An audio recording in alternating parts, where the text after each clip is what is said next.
manifestimi AWO Motra Qiriazi, nderohet sakrificat e suksesit gruas shqiptare. Në Long Island të New Yorkit, organizata Motra Qiriazi zhvilloi një manifestim në saj vjetor duke kremtuar njëkohësisht ditën e mësuesit dhe ditën ndërkombëtare të gruas. Aktiviteti i mbajtur në ambientet e Vista Sky Lounge mblodhi bashkë përfaqësuesët e komunitetit shqiptar, arsimtarë dhe figurat të jetës publike kulturore në një mbrëmje kushtuar sakrificës dhe suksesit të gruas shqiptare në diasporë më gjerë. Programi u drejtua nga doktoresh Pajtesa Kuka, ndërsa kryetaria e organizatës Beti Beno në fjalën e saj theksoi rolin e pazëvendësueshëm të gruas si shtyllë e familjes dhe ruajtëse e identitetit kombëtar në Mërgat.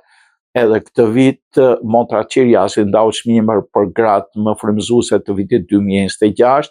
Çmimin Gruaja e Vitit ju akordua sipërmarrëses Neviana Zhgaba, një lider në fushën e teknologjisë dhe bashkëthemeluese Akilas Nest Vineyards në Connecticut, e cila u vlerësua për suksesin profesional, ndërsa çmimi Mësuesja e Vitit u dha Liliana Luanit për një karrierë gati 44 në arsim dhe angazhimin e saj të jashtëzakonshëm në edukimin e fëmijëve të izoluar nga gjakmarrja në Shqipëri, duke u ofruar atyre jo vetëm dije, por dhe shpresë. Në të njëjtën linjë, veprimi çmimi për veprën jetësore në arsim ju dha Nazmie Qata Hadrit, një figurë simbol e rezistencës paqësore në Kosovë. Mbrëmja u mbyll me fjalën e konsullës së Shqipërisë, Valentina Loka, ndërsa atmosfera festive vijoi me muzikën tradicionale nga artistët e njohur Merita Lili dhe Raif Hyseni. Ky organizim i mbështetur nga komuniteti shqiptar në SBA rikonfirmoi misionin e shoqatës Motra